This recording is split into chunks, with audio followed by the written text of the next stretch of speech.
Assalamualaikum warahmatullahi wabarakatuh. Hai teman-teman, kembali lagi bersama kami dari kelompok 2 yang beranggotakan Al-Munawir Mubarok, Bella Sepia Lubis, Helmi Windadamanik, Lia Pradita, dan Miftah Haridah Pane. Pada video pembelajaran kali ini, kita akan membahas tentang pengawasan dan pengendalian organisasi. Disimak baik-baik ya teman-teman. Materi pembahasan kita kali ini ada 6. Yang pertama, pengertian, tujuan dari fungsi pengawasan. Yang kedua, tahap-tahap pengawasan. Yang ketiga, karakteristik pengawasan yang efektif. Yang keempat, pengertian pengendalian dan langkah dalam proses pengendalian. Yang kelima, metode dan jenis-jenis metode pengendalian, dan yang terakhir, karakteristik sistem pengendalian yang efektif. Kita masuk pada pembahasan yang pertama, yaitu pengertian pengawasan. Menurut Winardi, pengawasan adalah semua aktivitas yang dilaksanakan oleh pihak manajer dalam upaya memastikan bahwa hasil aktual sesuai dengan hasil yang direncanakan. Sedangkan menurut Basu Swasta, pengawasan merupakan fungsi yang menjamin bahwa kegiatan-kegiatan dapat memberikan hasil seperti yang diinginkan. Sedangkan menurut Komarudin, pengawasan adalah berhubungan dengan perbandingan antara pelaksanaan aktual rencana dan awal untuk langkah perbaikan terhadap penyimpangan dan rencana yang berarti. Dari beberapa pendapat tersebut, dapat ditarik kesimpulan bahwa pengawasan adalah suatu upaya yang sistematik untuk menetapkan kinerja standar pada perencanaan, untuk merancang sistem umpan balik informasi, untuk membandingkan kinerja aktual dengan standar yang telah ditentukan, untuk menetapkan apakah telah terjadi suatu penyimpangan tersebut, serta untuk mengambil tindakan perbaikan yang diperlukan untuk menjamin bahwa semua sumber daya perusahaan atau pemerintahan telah digunakan seefektif dan seefisien mungkin guna mencapai tujuan perusahaan atau pemerintahan. Selanjutnya, tujuan dari fungsi pengawasan yang pertama yaitu adaptasi lingkungan. Yang kedua, meminimalkan kegagalan.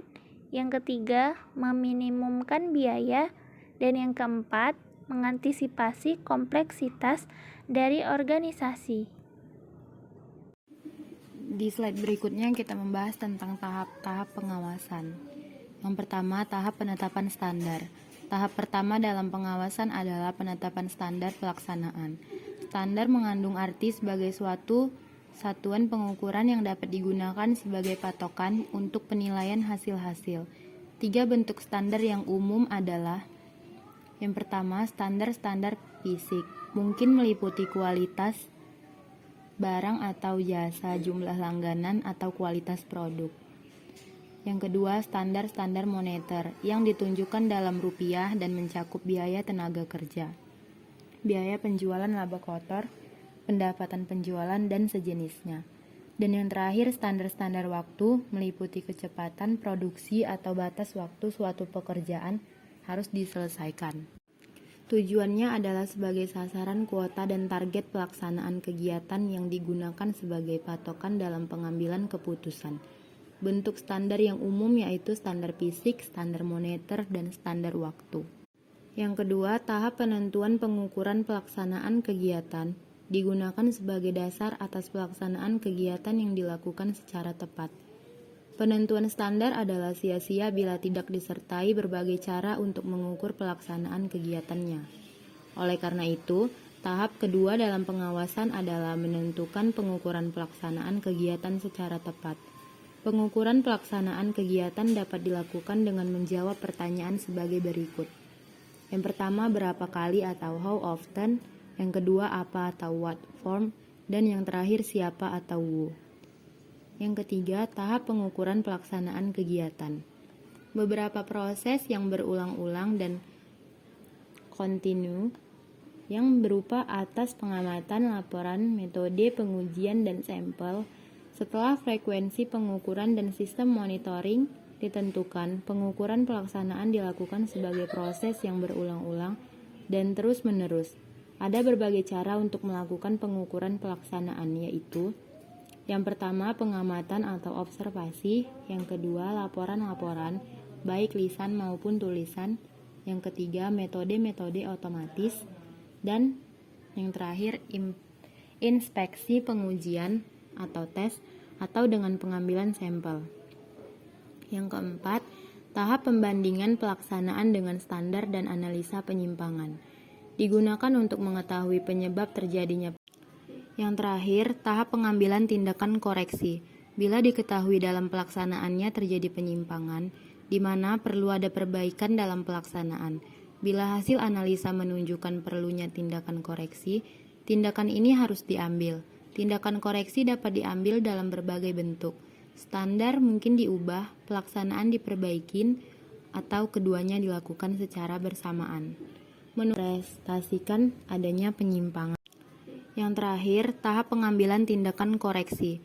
Bila diketahui dalam pelaksanaannya terjadi penyimpangan, di mana perlu ada perbaikan dalam pelaksanaan. Bila hasil analisa menunjukkan perlunya tindakan koreksi, tindakan ini harus diambil. Tindakan koreksi dapat diambil dalam berbagai bentuk. Standar mungkin diubah, pelaksanaan diperbaikin, atau keduanya dilakukan secara bersamaan. Menurut Kadarman, langkah-langkah proses pengawasan yaitu: yang pertama, menetapkan standar. Karena perencanaan merupakan tolak ukur untuk merancang pengawasan, maka secara logis hal ini berarti langkah pertama dalam proses pengawasan adalah menyusun rencana. Perencanaan yang dimaksud di sini adalah menentukan standar. Yang kedua, mengukur kinerja. Langkah kedua dalam pengawasan adalah mengukur atau mengevaluasi kinerja yang dicapai terhadap standar yang telah ditentukan. Yang ketiga, memperbaiki penyimpangan. Proses pengawasan tidak lengkap jika tidak ada tindakan perbaikan terhadap penyimpangan-penyimpangan yang terjadi.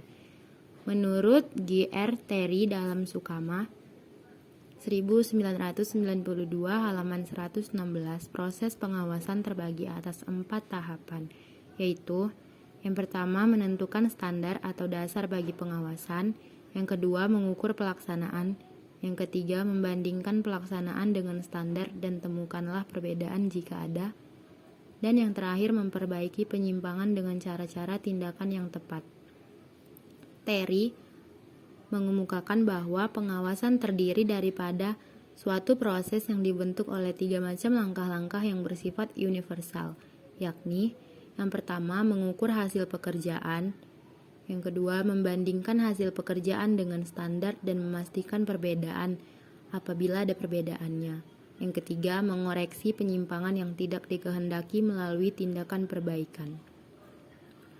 Maman Ukas menyebutkan 3 unsur pokok atau tahapan-tahapan yang selalu terdapat dalam proses pengawasan, yaitu: yang pertama, ukuran-ukuran yang menyajikan bentuk-bentuk yang diminta.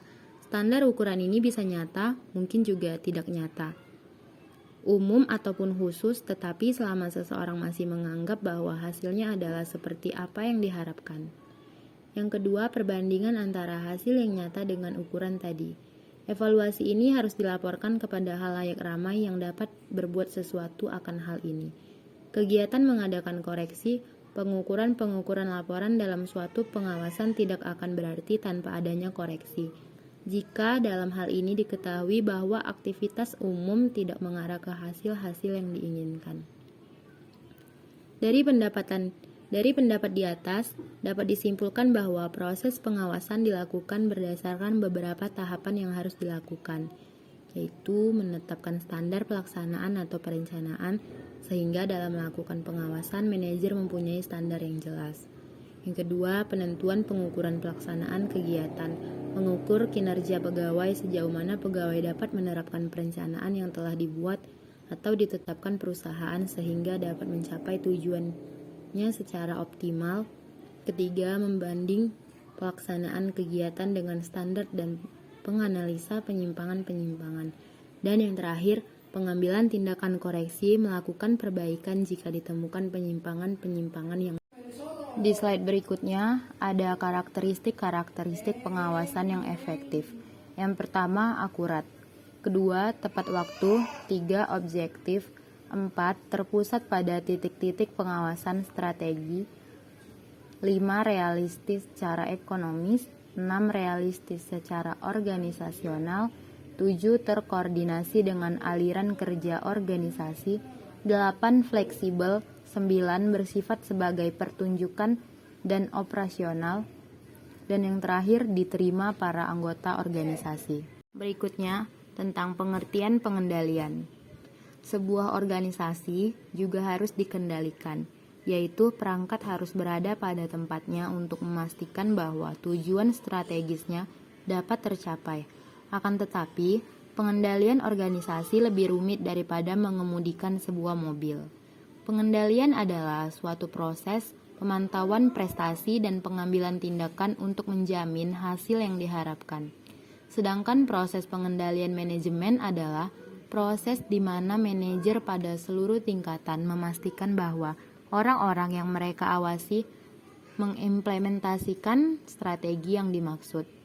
Proses pengendalian mengukur kemajuan ke arah tujuan dan memungkinkan manajer mendeteksi penyimpangan dari perencanaan tepat pada waktunya untuk mengambil tindakan perbaikan. Berikutnya ada langkah-langkah dalam proses pengendalian. Definisi Mokler membagi pengendalian dalam 4 langkah. Yang pertama, penetapan standar dan metode untuk pengukuran prestasi. Langkah ini mencakup standar dan ukuran untuk segala hal. Yang kedua, pengukuran prestasi. Langkah ini merupakan proses yang berkesinambungan, berulang-ulang dengan frekuensi yang aktual tergantung pada jenis aktivitas yang sedang diukur. Yang ketiga, membandingkan hasil-hasil yang telah diukur dengan target atau standar yang telah ditetapkan sebelumnya. Jika prestasi sesuai dengan standar, manajer dapat mengasumsikan bahwa segala sesuatu telah berjalan secara terkendali. Ia tidak perlu ikut campur secara aktif dalam operasi organisasi. Dan yang terakhir, mengambil tindakan perbaikan. Ini dilakukan jika prestasi turun di bawah standar dan analisis menunjukkan perlunya diambil tindakan. Tindakan perbaikan ini dapat berupa mengadakan perubahan terhadap satu atau lebih banyak aktivitas dalam operasi organisasi. Para manajer hanya memonitor prestasi kerja dan bukan melakukan pengendalian. Proses pengendalian harus dilaksanakan oleh manajer di seluruh organisasi. Karena pentingnya pengendalian keuangan, ada sebagian orang yang menganggap bahwa tanggung jawab pengendalian ini untuk sebagian besar dapat diserahkan kepada akuntan atau controller. Akan tetapi, semua manajer perlu mengadakan pengendalian agar pelaksanaan operasinya dapat berhasil. Berikutnya kita bahas tentang metode pengendalian. Metode pengendalian organisasi saat ini telah menjadi lebih cermat dan lebih mudah. Sebagian diakibatkan oleh penggunaan komputer dalam pengolahan data. Kita menyadari bersama bahwa pengendalian yang terlalu ketat akan merugikan baik bagi organisasi maupun individu dalam organisasi. Pengendalian yang memaksa para anggota organisasi tenggelam dalam tata cara resmi atau terlalu banyak membatasi berbagai perilaku akan mematikan motivasi, merintangi kreativitas, dan akhirnya akan merusak pelaksanaan tugas dalam organisasi. Dengan demikian, tugas manajer dalam menegakkan pengendalian adalah sedapat mungkin menemukan keseimbangan yang memadai antara pengendalian organisasi yang cukup efektif dan kebebasan individu. Terlalu banyaknya pengendalian akan menjadikan organisasi sebagai tempat kerja yang menyesakkan, yang merintangi, dan yang tidak dapat memberikan kepuasan kerja pada para karyawannya. Dengan pengendalian yang terlalu kendor, organisasi menjadi kacau balau, tidak efisien, dan tidak efektif dalam mencapai tujuannya. Yang berikutnya kita bahas tentang jenis-jenis metode pengendalian. Ada 4. Yang pertama, pengendalian pratindakan. Pengendalian pratindakan memastikan bahwa sebelum sesuatu tindakan diambil, maka sumber daya manusia, bahan, dan keuangan yang diperlukan telah dianggarkan terlebih dahulu. Yang kedua, ada pengendalian kemudi atau pengendalian umpan ke depan. Pengendalian kemudi dirancang untuk mendeteksi penyimpangan-penyimpangan dari standar atau tujuan tertentu yang memungkinkan tindakan perbaikan diambil sebelum suatu urutan tertentu dirampungkan. Yang ketiga, pengendalian penyaringan. Pengendalian penyaringan merupakan suatu proses di mana aspek-aspek spesifik dari suatu prosedur harus disetujui atau syarat tertentu harus dipenuhi sebelum kegiatan dapat dilanjutkan. Pengendalian penyaringan menjadi sangat berguna sebagai alat pengecekan ulang. Dan yang terakhir ada pengendalian purna tindakan. Pengendalian purna tindakan mengukur hasil-hasil dari suatu tindakan yang telah dirampungkan. Nah, topik terakhir nih, karakteristik sistem pengendalian yang efektif.